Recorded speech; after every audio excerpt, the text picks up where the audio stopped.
Good morning, my children. I hope you all are doing well at your home. So today we will solve exercise 2.2 properties of whole number. आज मैं explain करने जा रही हूँ आपको whole number की properties. Whole number की properties 4 types है: closure property, commutative property, associative property और डिस्ट्रीब्यूटेड प्रॉपर्टी। एक बार फिर से, closure property, commutative property, associative property और डिस्ट्रीब्यूटेड प्रॉपर्टी। 4 टाइप्स प्रॉपर्टी है। तो let's start first property of closure property. अब क्लोजर प्रॉपर्टी वो प्रॉपर्टी है बेटा कि जो मतलब ये बताती है कि दो होल नंबरों को ऐड करने से या मल्टीप्लाई करने से हमको क्या प्राप्त होता है? होल नंबर ही प्राप्त होता है। सपोज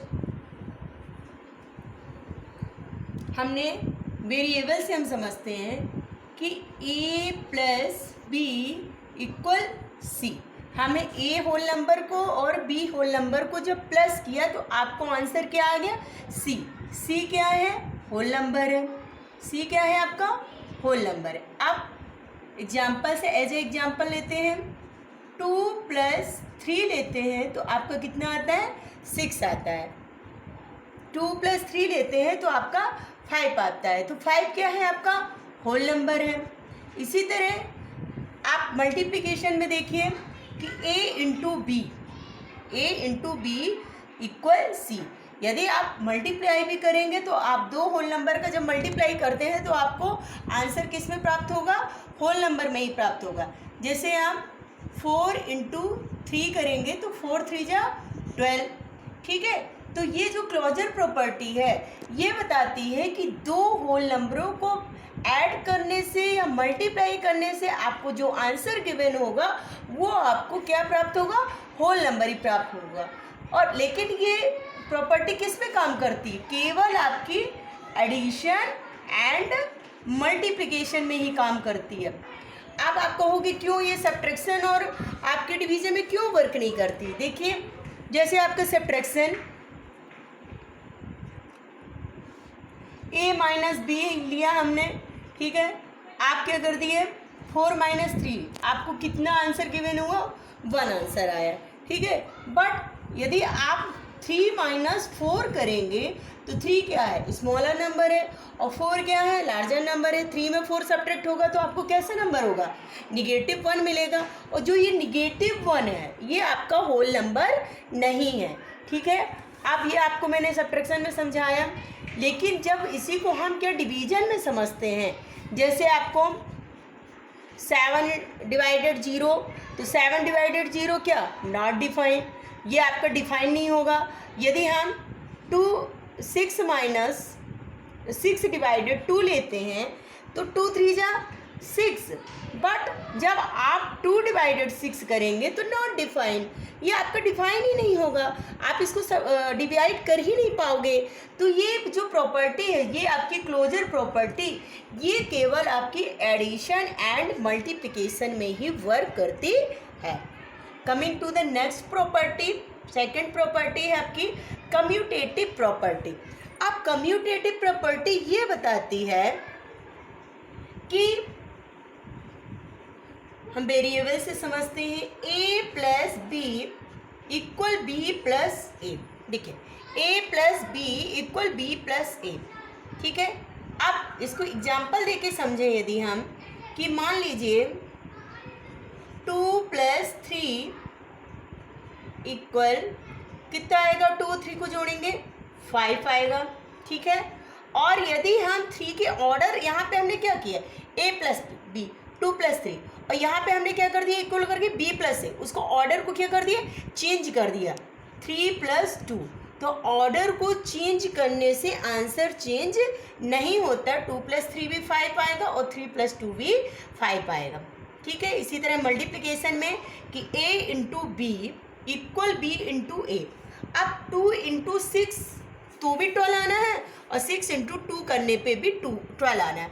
तो जो कम्यूटेटिव प्रॉपर्टी है ये वाली आपको ये बताती है कि हम होल नंबर को किसी भी ऑर्डर में लिखें वो आपका आंसर वही देगा। और ये भी प्रॉपर्टी आपकी किस में काम करती है?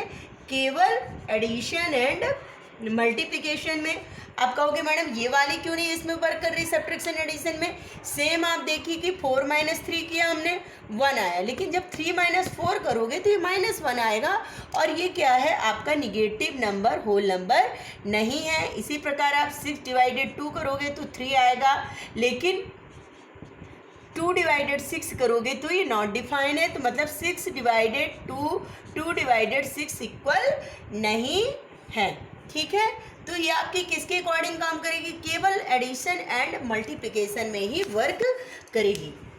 Coming to the next property, associative property. अब एसोसिएटिव प्रॉपर्टी ये बताती है, मैंने पहले से लिखा हुआ तो मैं इसी को समझा देती हूँ कि मैंने वेरिएबल लिया, मान लीजिए हमने वेरिएबल लिया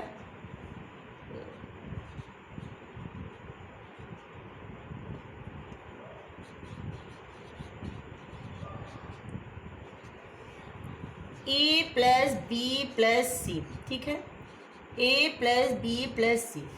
एसोसिएटिव प्रॉपर्टी हमको ये समझाना चाहती है कि हम इसको किसी भी तरह लिखें, या हम a प्लस बी पहले जोड़ें इसके बाद c जोड़ें, जैसे मैंने नंबर दिया, और फिर a प्लस बी और c को ऐसे भी हम पार्ट 2 बना के इसको ऐड कर सकते हैं, तो आंसर में कोई अंतर नहीं आएगा। जैसे हमने लिया 2 + 3 + 4, अब पहले हमने 2 और 3 को जोड़ दिया, ठीक है, 2 3 कितना आया 5 का, जो ब्रैकेट्स में है आपका वो कितना आ रहा है 5, 5 में 4 जोड़ा कितना आया 9। और यदि हमने क्या किया 2 प्लस ब्रैकेट्स में 3 + 4, तो पहले हमको किसको जोड़ना है 3 + 4 को जोड़ना है, तो 2 + 7 तो भी क्या आ रहा है 9 आ रहा है।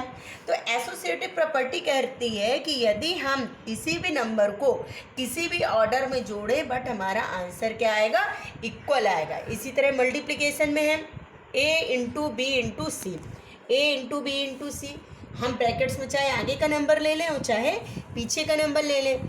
सेम एग्जांपल लिया मैंने 2 × 3 × 4, तो 2 × 3 कितना होता है 6, 6 में आपने 4 मल्टीप्लाई किया कितना है 24 आया। अब 2 × 3 × 4, तो सबसे पहले ब्रैकेट्स में कितना आ रहा है 3 4 12, तो 2 × 12 बराबर 24। आपकी नेक्स्ट प्रॉपर्टी है distributed property. Distributed property means होता है multiplication over addition, means a × b + c। अब जो a × b + c है, तो इस वेरिएबल को आप पहले क्या आप a को पहले आप फर्स्ट टाइम b से मल्टीप्लाई करेंगे और फिर a को आप सेकंड टाइम किससे मल्टीप्लाई करेंगे c से।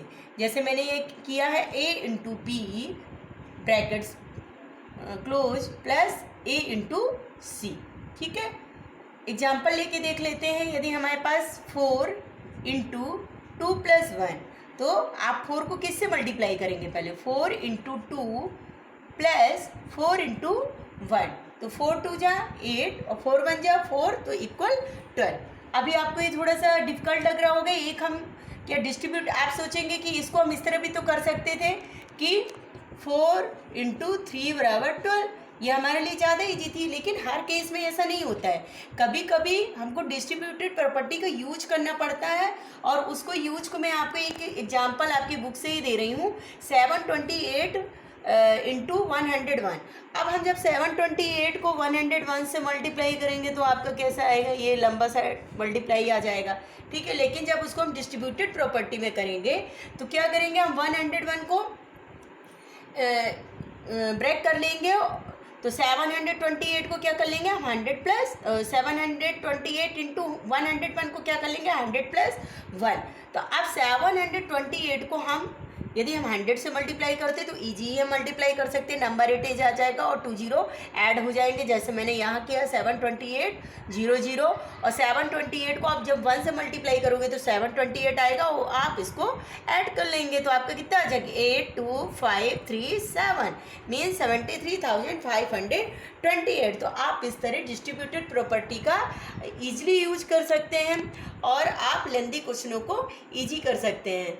तो ये आपकी प्रॉपर्टीज ऑफ होल नंबर है, closure property, commutative property, associative property, distributive property, और इन प्रॉपर्टी को आपको एक्सरसाइज में बीच बीच में यूज भी करना है और और जो मैंने एक्सरसाइज पढ़ा चुकी है मैं, बल्कि प्रॉपर्टी ऑफ होल नंबर आपको लेट बता रही हूँ। Thank you.